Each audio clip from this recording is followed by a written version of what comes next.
this group. So looking forward to seeing whether, you know, some respect is going to be gained back from either of these two teams. Yep. As we do get into the draft for this particular game, I want to cast your minds back to a very long time ago, where a gentleman called Shie made his debut on Team WE. That was in IEM Katowice, where somehow the 9th place team that was WE at the time from the LPL managed to get to the grand final. And that grand final was against Bjergsen's TSM. He had a lot of very different players around him at that particular time. And at that particular point, TSM 3-0'd them pretty considerably easily. So looking forward to seeing what this second rematch between these two squads is going to show for us. As we do already have the bans coming through. Caitlyn, the Syndra, and the Ornn all banned away by LGD. And TSM taking away a couple of the power picks here in Shie's Twisted Fate, which has always been very good, and the must-ban Lucian that should never get through a draft. And well, Caitlyn, Syndra, Ornn by LGD is a bit interesting, given that they are on blue side. Renekton, we did just finally see it lose, and it was taken away. So I'm curious what LGD are actually going to go for. Also, given the nature of the match, are we going to see anything a little bit more for fun? Yeah, Camille wouldn't necessarily be a for fun pick, neither would the Orianna, which is going to be locked away. So LGD looking like business at this particular point in time. As we'll see what TSM have in mind. Nidalee's still available, definitely going to be a priority pick for both of these teams. But the jungle is feeling pretty wide open at this point in time. So, you know, Graves there as a response, Lilia also available. Last time these two teams met, it was the Longxing and Peanut show when it comes to that particular game. And it was, in fact, the Lilia that was what Peanut was piloting. As there's the Zilean lock-in. Spica thinking about an Amumu. As that might be a shout out to our friend Cloud Templar, who is currently commentating the Korean broadcast of the World Championships as we speak. I spoke to him backstage, and I was like, "Are you worried about Gen G?" And he's like, "No, I'm worried about LCS." As Graves going to be the lock-in here, so it doesn't look like for fun is really happening, but TSM wanting to go out with their playstyle intact, and of course, Bjergsen a pretty standout Zilean player, even if it didn't necessarily work out against Gen G in their first outing. As Peanuts Nidalee likely to be picked up, that will be locked away as we're looking for an AD top laner.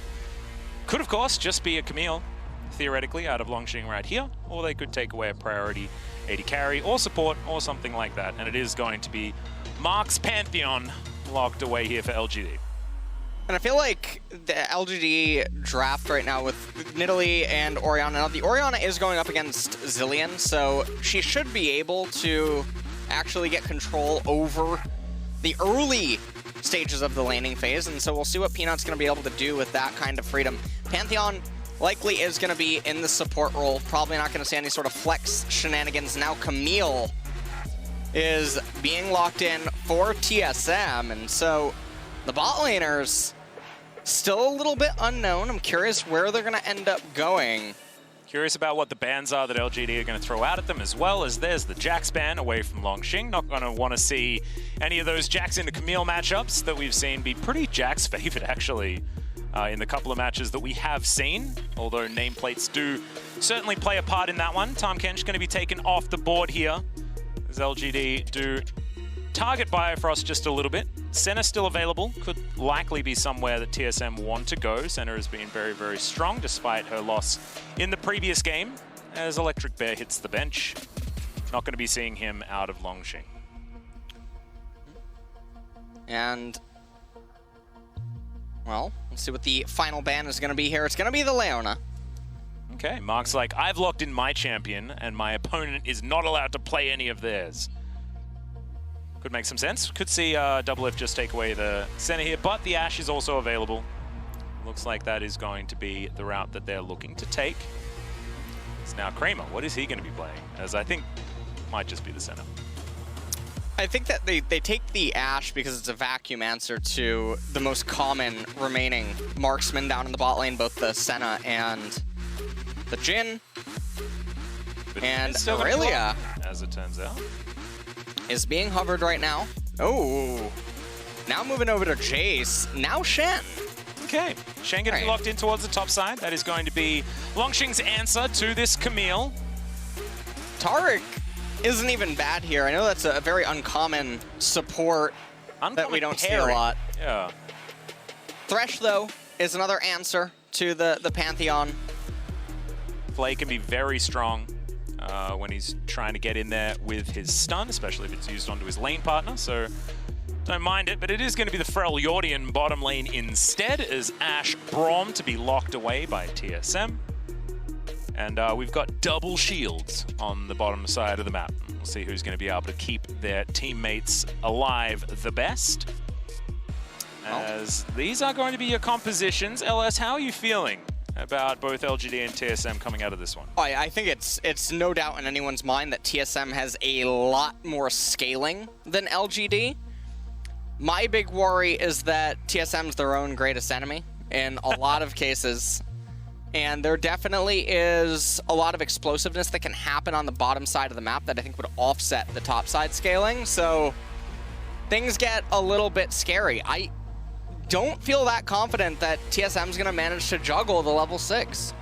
Could certainly be dangerous. Also, LGD with the access to the double man drop. If Stand United is going to be used with the Grand Skyfall, means that they will have a lot of global flexibility with those two champions. Looking forward to seeing whether LGD can get things done in the earlier stages, because it was a very disappointing performance that they put up last time around.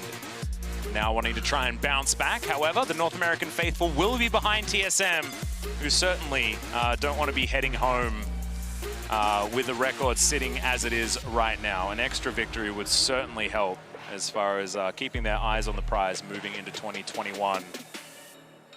You could imagine that both of these teams not necessarily in the greatest spirits, so I think that psychologically a lot's going to be going on in this particular game between these two, and it's who's able to keep their heads in it rather than letting results get to them.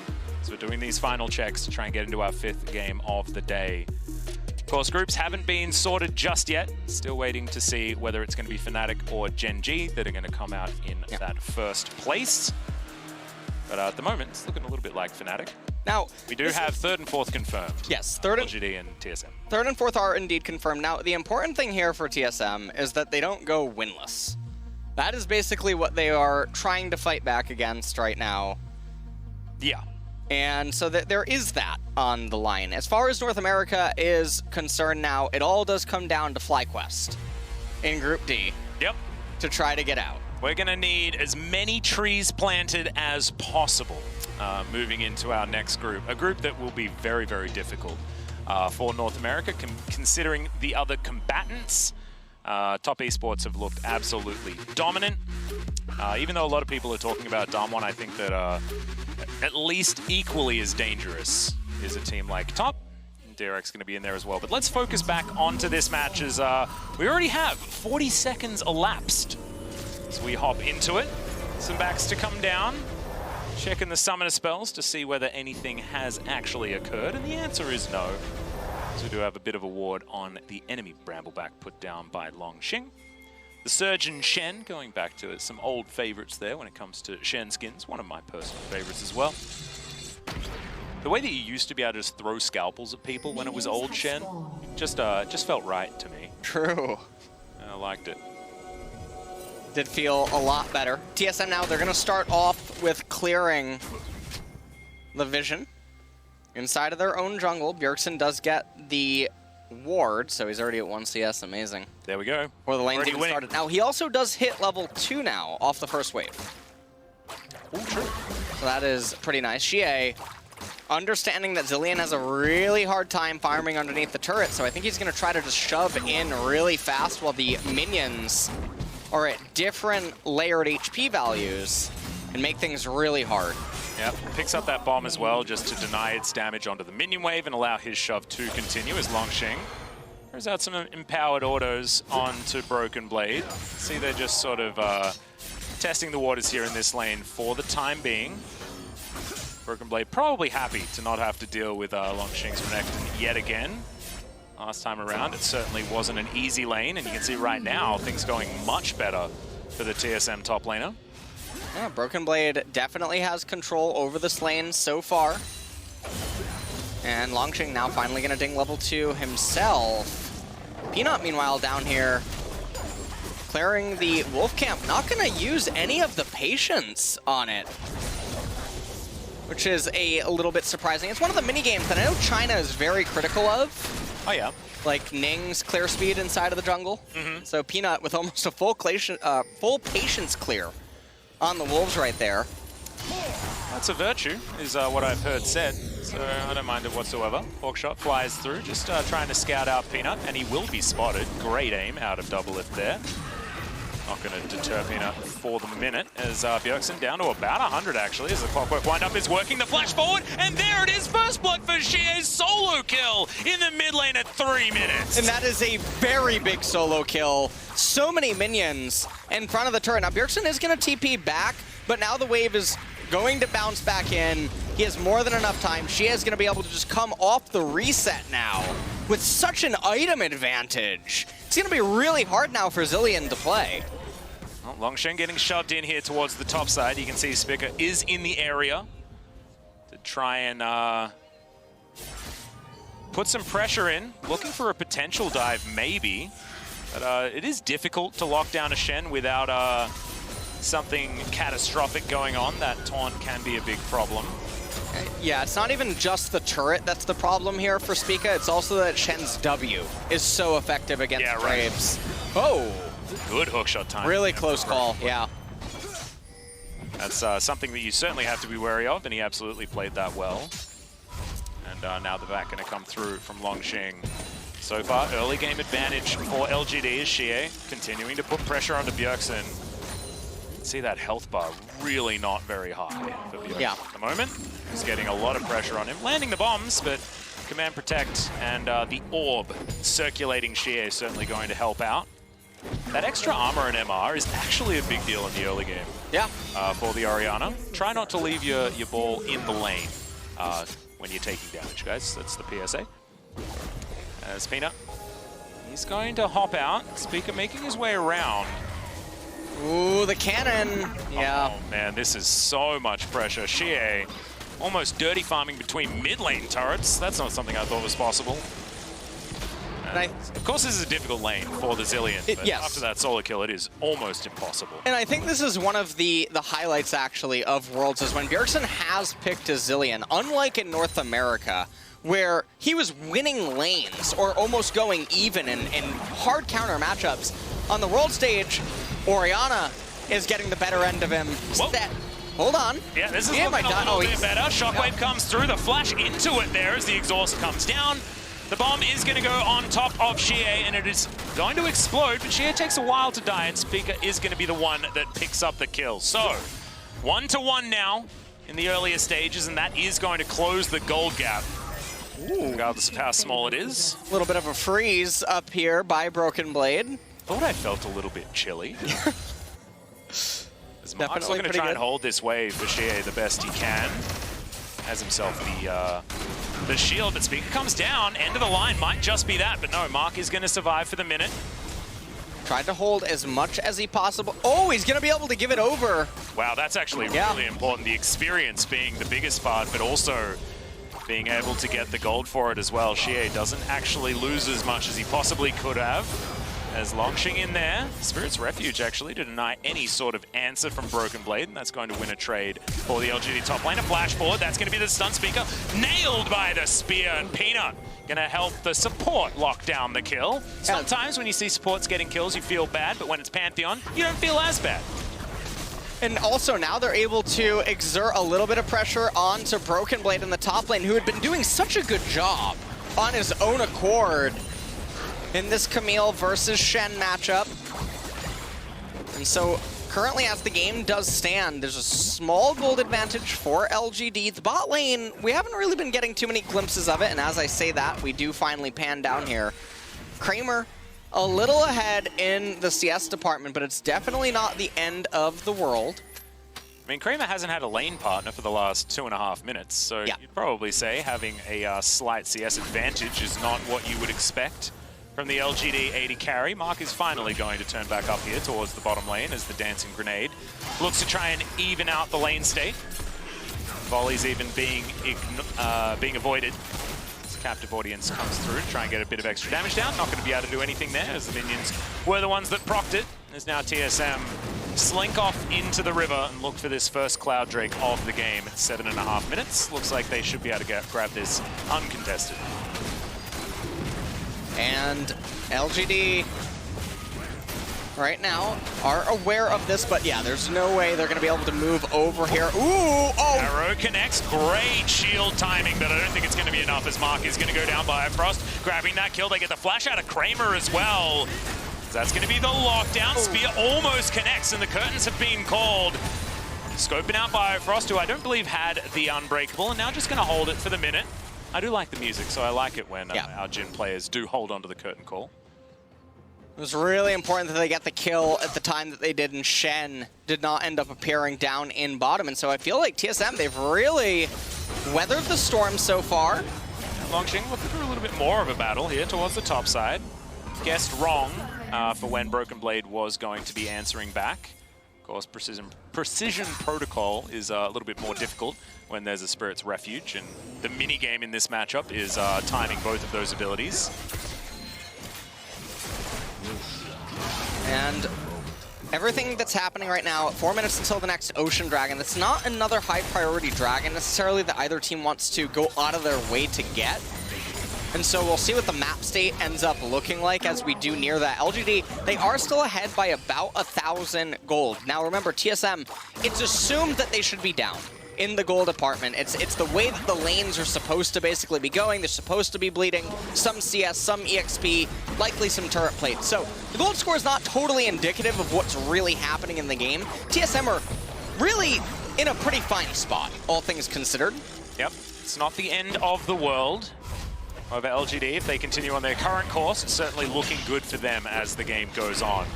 But I'm glad you bring that up, because of course, scaling is something that can make the gold at the top of the screen feel a little bit misleading, and is of course the case here. Bjergsen hasn't been pushed out of too much CS. I believe even BDD's set caused more of a CS discrepancy than Xie's Orianna has in this particular game. So not absolutely terrible. And that TSM versus Gen G game was pretty competitive, to be perfectly honest. Biofrost down here, just clearing out vision where he can. Doublelift taking care of the minion wave. TSM have somewhat stabilized. It's Peanuts making another pass through his jungle, probably heading towards his Grump next to make sure he's taken as many of the camps as possible. And Kramer has been zoned entirely away from this outer turret. Not a whole lot able to really go on unless LGD consent to it. Kramer coming in. Does land that deadly flourish. Yeah, exactly. Stun comes down onto Biofrost, but that is a pretty good unbreakable. The shields are going to come down. Arrow connects there from Doublelift as collateral damage and a bomb onto Mark. Flash forward and Doublelift grabs the kill with a volley. He did the calculation and got there in the end. Single man shockwave, but that is going to net them a kill. Peanut grabs that one, and now Doublelift is going to be taken down as well. Xie going to get rewarded in the end. Ooh. Some extra experience going over to the speaker, but that is just on the way out. As Peanut spots out the Graves, collects himself a bomb as well, and LGD continue with pressure after that. The unfortunate thing about Doublelift flashing forward for the kill, yes, they get a kill and an assist, but obviously comes at the cost of his flash, which he's not going to have now for the dragon fight, if that even takes place. They immediately die shortly thereafter, and now Doublelift misses out on all of these waves of EXP. So it's not just the kill gold that ends up being lost out on. Herald goes out into mid lane, does a ton of damage to it. Zillion's tier 1 turret being almost gone before plates have even really dissipated is not a good sign for TSM. It's going to be very difficult to stabilize the mid part of the game, because you would assume that that tier 1 turret would still be up in a control mage versus control mage matchup. Definitely should be, and the matchup is a lot more important in this particular game. The Zilean can certainly decide a lot as this game goes on. Gaunt lands here towards the top side. It's Broken Blade, slightly caught out of position, looks for the stun, doesn't quite get it there onto Longxing. However, it doesn't really matter. It's just looking to try and get trades where he can. Both of these top laners not feeling under too much threat at this particular point in time. As this one continues. Bottom side of the map, Storm Razor completed by Kramer. 107 to 109 as Doublelift has brought back the CS. And only 002 here for Kramer so far, so a bit of a quiet game for him. And a turret plate going over to Doublelift is certainly good news for TSM. Sheer clearing out the mid lane, and they're not going to look for any extra pressure. So the game's certainly slowing down. Yeah, the game is absolutely slowing down quite a bit right now. LGD, they are up about 2,000 gold. And when you look at the levels across the board, they're up 1 in top lane, 1 in mid lane. And I'm not really quite sure exactly how close both the junglers are, but do remember that Bjergsen has given over some EXP to speak of. So... Shockwave. Okay, Bjergsen might have to throw out the chrono shift, as he's going to hold it until the very last second, and in fact, that second doesn't actually come. So, second Drake taken by TSM in the meantime, and it is going to be a Mountain Rift here today, as Peanut almost gets caught out by the little rock coming up there, and Speaker is going to have to use his flash to get out of the way of the pincer move between Pantheon and Nidalee. And he goes back into... Oh, Fire Frost. Unbreakable to deny that particular pick, as Peanut not quite able to get the smite. So that's good news for TSM. Small victories. They're small, but not insignificant, as Longxing looks for some cheeky autos there onto Broken Blade, who's going to get slowed down. Tactical sweep coming on in. But yeah, I mean, the more I commentate these top lane skirmishes, the less I realize, the more I realize that it's not all that important. I'm really curious what the grass stacks are on both of these two parties right now, because they have really been hitting each other. Yeah, that's like the true deciding factor of this matchup. How many have been denied by the Spirit's Refuge? Maybe that's a question we could ask. But even then, it's not very important, ladies and gentlemen. I think elsewhere on the map is going to be the best thing to watch out for, as both of these top laners are going to be aiming for very different things as these games go on. I mean, Shen is a split pusher, but only because he can get to his team at a moment's notice. Camille's a split pusher because she can murder turrets very, very comfortably. So if you leave her alone, she's going to be very, very scary. And let's see how both TSM and LGD are going to utilize their top-side solo laners as the game progresses. A couple of dragons going over to TSM is definitely good news. Mountain Soul in about, you know, theoretically 8 minutes time, or very close to. Spear going to go a little bit wide there. Aimed out by Peanut, as LGD are wanting to take down this outer turret. And like you illustrated before, this is a big deal. Yes. And the problem with it now is that the vision play around mid is going to be a little bit more difficult for TSM, because normally you would assume, again, well, hold on. Well, hold that thought. This is a lot of people moving towards the top side as Longxing realizes it. Spirit's Refuge actually does mitigate a lot of damage, but the double bomb comes down. Broken Blade is going to grab that kill, and it looks like TSM had enough of this gentleman's agreement on the top side of the map. Yeah, I'm not totally sure why he flashed there, given that Broken Blade had Hextech Ultimatum. So no matter what, he would get locked up regardless and just end up being brought down. But anyways, LGD, at the end of it all, Kramer now, he's going to get the solo turret proximity gold, as well as the turret capture for his team there on the bottom side. Spica is starting the second Rift Herald. Ooh, turret also going to go down here, 4 members. And Doublelift off to the side for TSM. Broken Blade lying in wait. Seeing whether he can start something off here, as the arrow is going to connect towards the backside. Double taunt is huge by Longxing, though, as Speaker gets himself out of the way with the collateral damage. Meanwhile, Broken Blade dives into the backline. The shockwave used just to try and get rid of the Camille, as the curtains have been called. First 2 shots are going to miss, but the third one's good onto Doublelift. Broken Blade sniped, as well as Peanut has to get the heck out of there. Looks for another spear, but the Unbreakable is good. No! Kramer locking down the second one for himself. And LGD now have TSM cornered underneath their turret. Chrono Shift still on cooldown, and Peanut still stalking his prey. Bjergsen just locking up what he can. Spica didn't quite know where to walk, but is going to be safe in the end. And LGD are going to win a fight and look for their third turret of the game. And what looked like was going to be the start of some good news for TSM just turns around so quickly. And LGD now, they raise yet another turret, and they extend their lead to just over 4,000 gold here at 17 minutes. And this is very problematic for TSM. because also Mountain Dragons are coming up. So we take a look at this. Stand United in on Pantheon. He goes in onto Bifrost, lines up perfectly for the Shen taunt. Broken Blade with some really good execution over the ledge. Hextech ultimatum, they didn't quite have the ability to kill Xie. Everyone from TSM was thinking that they were going to disengage. Some of the curtain call bullets ended up whipping. Peanut tries to go in. Little bit of mechanical footsies going on between these two teams, and Kramer with just a beautiful deadly flourish yet again. And I actually, like, oftentimes you see a lot of value coming out of a Zilean when a team is very all-in with their team fights, right? When they've got a lot of abilities to land you on top of your opponent, not quite as many to get out, as I might have to hold my thought as Broken Blade looking for a bit of a fight here, finds the hook shot, dives on top of Peanut, but misses the stun. And the Chrono Shift is going to get there at the very last instance, but it's not going to be enough. Pull back with the Shockwave, and a little bit overly aggressive there by Broken Blade as LS looks very, very confused as to why that just happened. And the thing that's so bizarre about it is that Mountain Dragon is up, and they're randomly going for something like that. Now, Xie as well. Yeah, Flash does come through to get himself out of the way of the arrow, but he still takes a lot of damage. Kramer looks for another deadly flourish, but misses it. Gets 6 points in my particular country when he's playing football, but however, not going to get anything when it comes to League of Legends.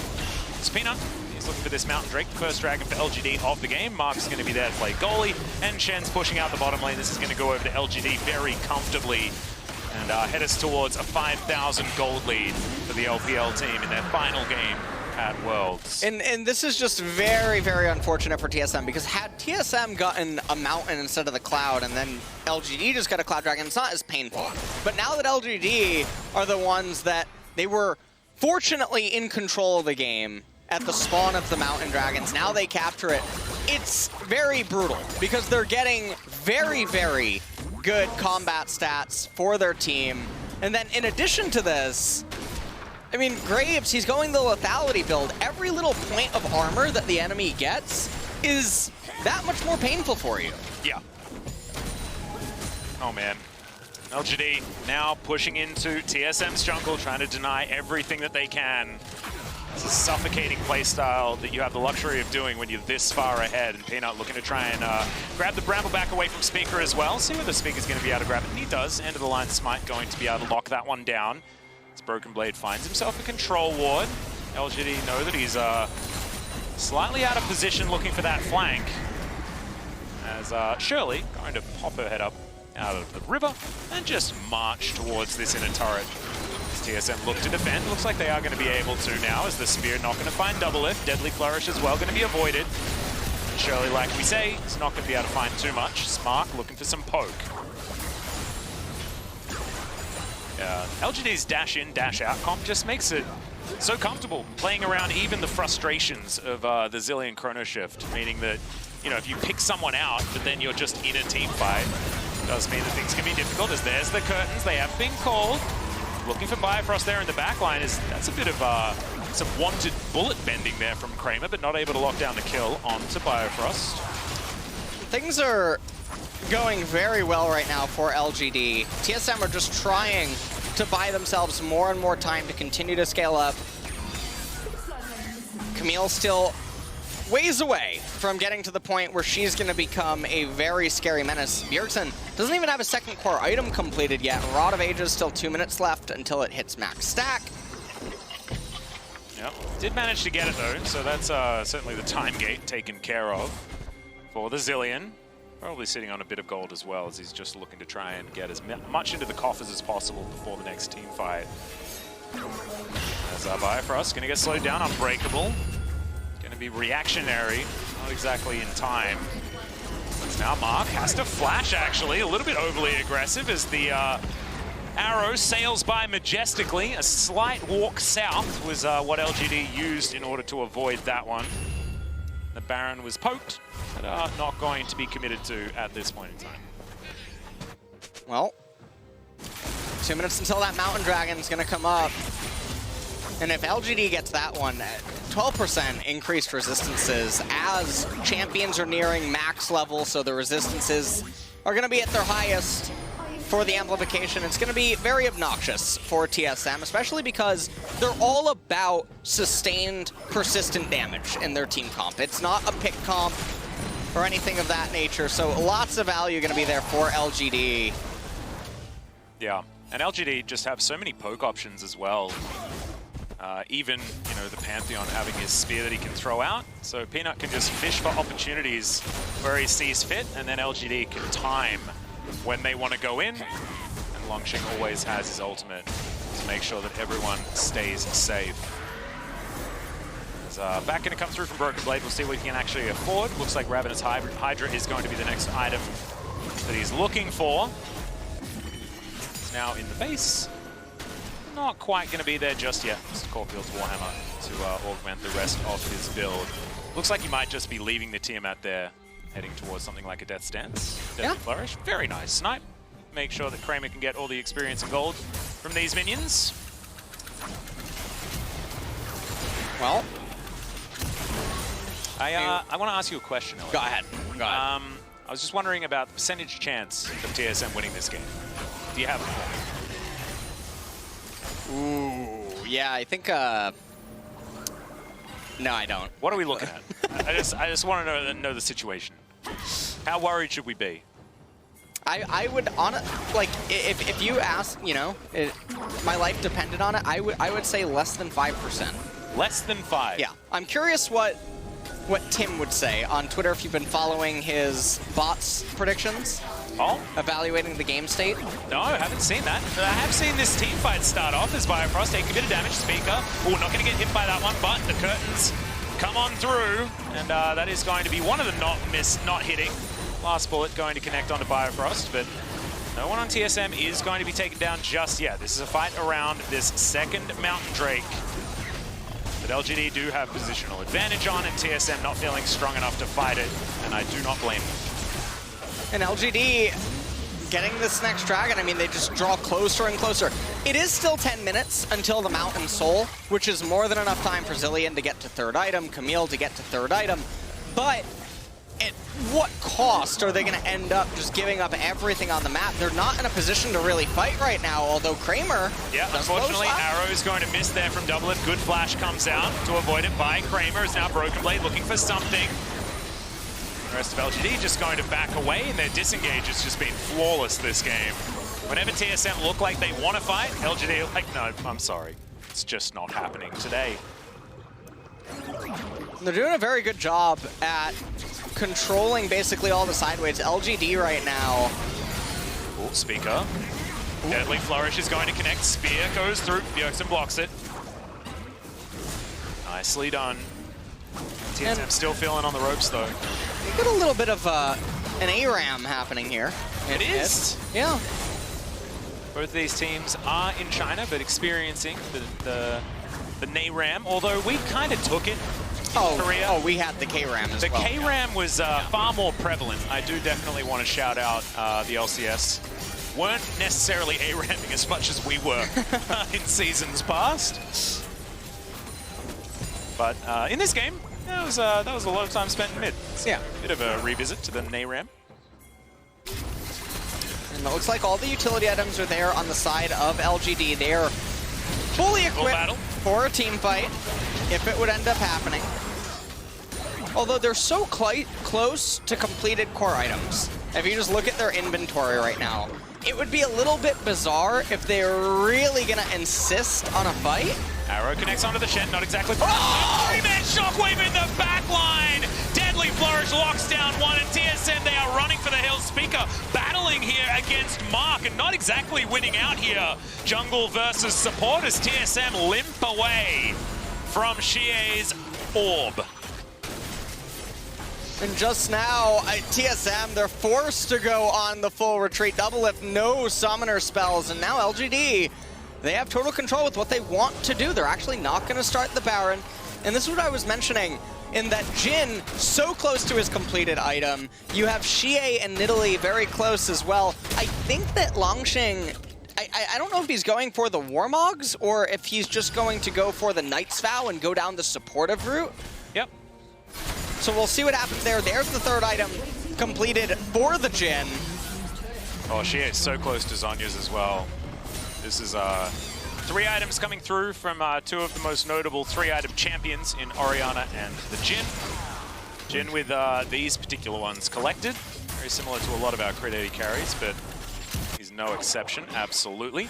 As Grand Skyfall comes through, that is going to be the Stand United in compared with it, as that is going to be the Chrono Shift having to be used very, very early in this fight onto Bjergsen himself. In goes Broken Blade. They're looking for Mark. He's very low, and that is going to be the Hextech Ultimatum that locks down the Pantheon. Now Longxing going to have to taunt himself out of there as Bifrost does follow willingly, and now Broken Blade going to go into his stopwatch for Longxing. He doesn't really care. He's got himself the Spirit's Refuge, keeps him alive for so long as now Speaker comes in, but collateral damage not going to be able to do enough to take down anyone more, and only Mark is going to fall after that one.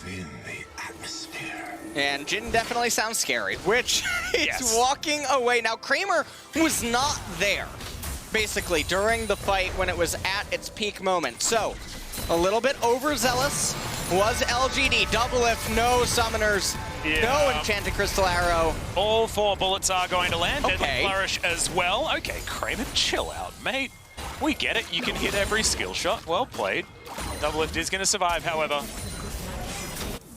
And it does mean that he has to go for a reset here. And 50 seconds now on the Mountain Drake. He should be able to get back as Bjergsen speeds himself up. Super Soaker comes in and does get the flash out of Peanut, who will have another pounce available if another bomb does come down.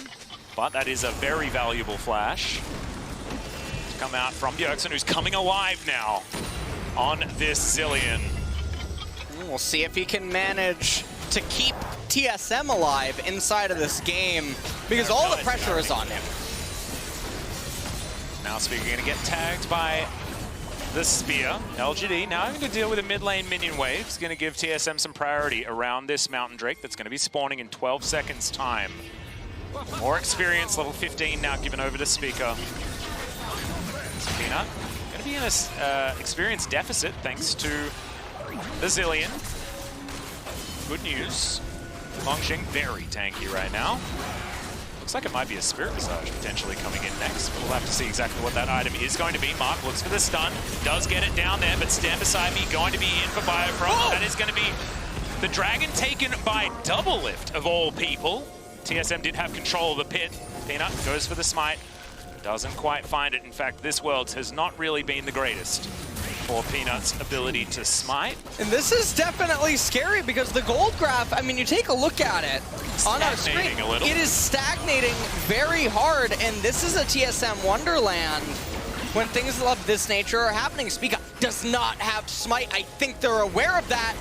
Well, he's still going to try and get in there, but collateral damage not going to be enough, and Peanut is going to be able to secure the Baron. Broken Blade still trying to dive in, doesn't get the stun, but does find Hextech Ultimate. Two-man shockwave onto some very high priority members as the Chrono Shift is out already, and now the curtain call comes in. Hook shot out from Broken Blade, looking to try and escape this one as the final bullet barely too short there onto Biofrost. TSM do intelligently move over and will be able to take down this outer turret in the mid lane, and now they're looking for a fight. Arrow comes in, they're looking for Longxing first as they're fighting this one front to back, but LGD are going to survive, not taking very much damage. TSM not going to bite off more than they can chew, and that's just LGD. I mean, there was a fight in there somewhere, but the result is Baron for LGD. Yeah. And so they do manage to extend their gold a little bit, so we'll see how this Red Bull Baron power play is going to turn out for them in the end. But Bjergsen, he's almost level 16. Camille almost likewise going to be level 16 as well. And we're reaching the point where Orianna, she's going down the utility item route. And so because she picked up the Morello and then the Zhonya's, she's lacking a lot of just raw power inside of her inventory. Shen, all of his items are now just becoming utility. It seems like he's going every which way. Picks up the Kindle Gem, doesn't get the Knight's Vow. So he's just sitting on 200 HP and some CDR. Maybe now he's going Locket of the Iron Solari. Nidalee picks up the Void Staff. But it's really coming down to Jhin. Even Pantheon, he's been stuck on the same items for a very long time. TSM are just consistently getting stronger. Graves almost has Mortal Reminder. And Double Lift now has his 3 items completed as well. A cheeky extra crit cloak also. As Peanut Gonna get tagged, but Deadly Flourish comes out onto Bifrost as well. Unbreakable is now on cooldown, which is important as Double takes half of his health bar from one spear. I guess that's why you build a Void Star third on the Nidalee. That did a heck of a lot of damage. In the meantime, Broken Blade's taking down an inner turret in the mid lane though, as Longxing does come back and looks to try and stop that one. LGD continuing the siege. And Kramer finding another curtain call opportunity. Bifrost going to be there with the Unbreakable, as we get to listen to the music for a little while longer. Waits out the Unbreakable there, but doesn't find the last bullet. They will be able to find the turret regardless. And this is just going to be LGD brute forcing through the bottom lane. Going to be able to take that inhibitor without any response by TSM. And now the inhibitor going down isn't necessarily the end of the world if you are a TSM fan. This provides basically a lane that's now going to funnel them in gold. The only way that this inhibitor comes back to bite them, given that they have a Camille who has teleport available, is if they somehow take a catastrophic team fight and die, and LGD can end through it. Yeah. But realistically, this should just be a gold and an experience funnel. Wow. Okay. Brownie's comment. Picking the gap. Absolutely. That one is going to drift majestically around the globe that is Runeterra, as I recently learned. Yeah. I'm glad you've been keeping up. Thank you, thank you. On your reading. Yeah, well, I mean, after our first day of Worlds, I mean, you blew my mind with that information. That means I'm always aware that there could be enchanted crystal arrows coming from any which way, considering how many have been fired off the side of the map. I just liked the idea that it was flat, you know, heading off into nothingness, and then I'd never have to worry about them again. It's Broken Blade just dealing with super minions, certainly equipped to do so, as is GA. So basically double GA. This Chrono Shift going to be there for Bjergsen if they are going to teamfight around the Camille. It's a lot of extra lives. And here's one of the other things about that inhibitor being down. It's in close proximity to the major neutral that is the Mountain Drake that's coming up. And this is also Soul Point.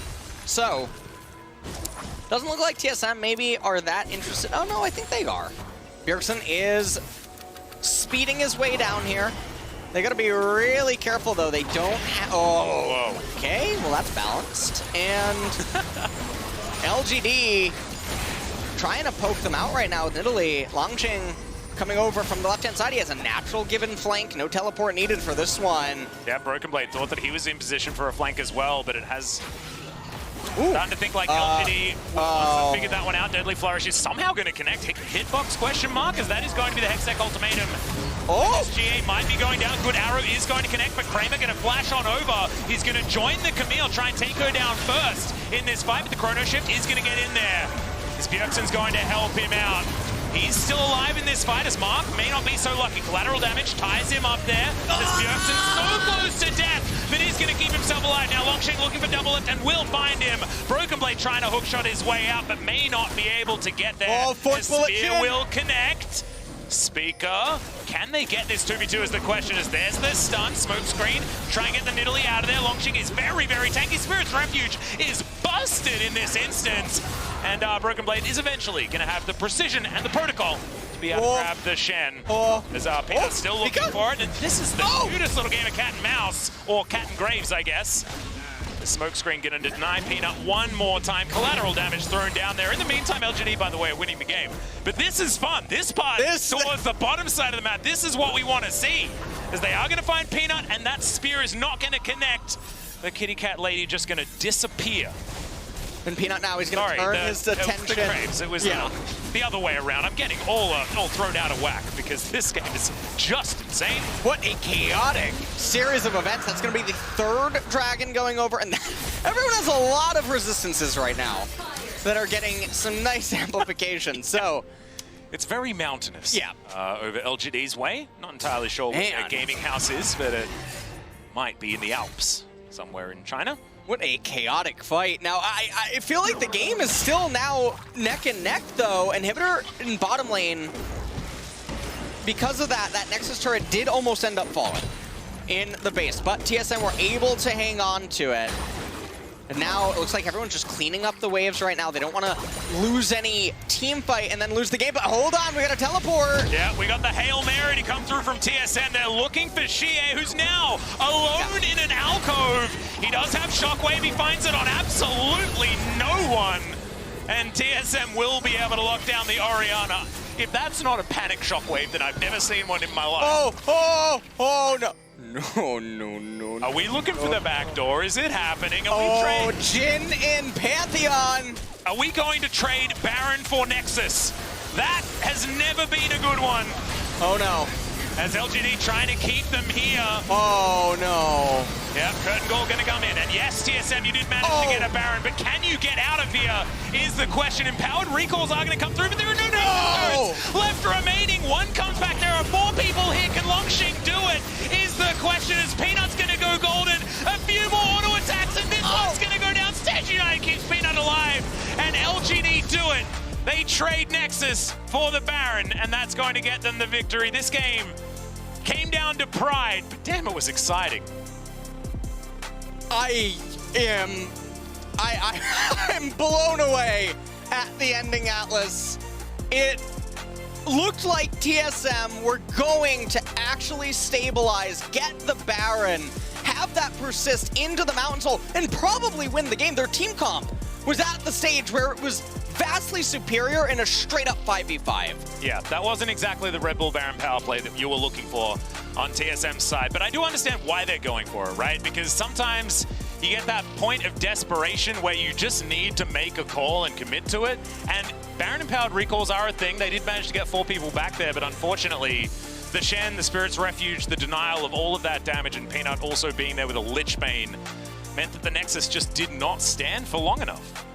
No, and what a heartbreaking loss. It really did look like they were going to be able to clutch that one out, but LGD, even Peanut, at the very end of it, didn't look super relieved. Like the game was a little bit sloppy, pretty much, given everything that was unfolding, but they managed to clutch it out in the end, and what a send-off. Yeah, actually, these 2 teams. It was very exciting on LGD's side. We know that they're an exciting team. We were watching them since play-ins here on the world stage, and we know what they're capable of. It's the consistency that hasn't really worked out. Unfortunately, it means a 0-6 for TSM in this group. It was going to be a really difficult group for them just in general. I mean, I think a lot of people thought that they might be bottom of this group after, you know, everything shook out as the group draw came in, but it's never going to feel good to be a first seed in a group like this and come out 0-6. No. And I mean, if you're TSM, this is, like you're mentioning, it was a very hard group. Fnatic, Gen.G, LGD, all of those teams are very strong. A lot of people slated this as the group of death. And so TSM had 2 very close games. So they had that going for them. They even, I think in a different world, probably win this one. Yeah. I mean, I actually thought that you were talking about how close this game theoretically was, right? Even when it was a 7,000 gold lead, there was a chance that TSM could turn it around, given their composition just wasn't quite enough. And in the end, it was a very, very exciting finish. But, ladies and gentlemen, when we return, we've got the LCK's Gen.G returning to the stage opposite the LEC's Fnatic, and you do not want to miss it. Fnatic are looking so strong at this point in time. Stick around.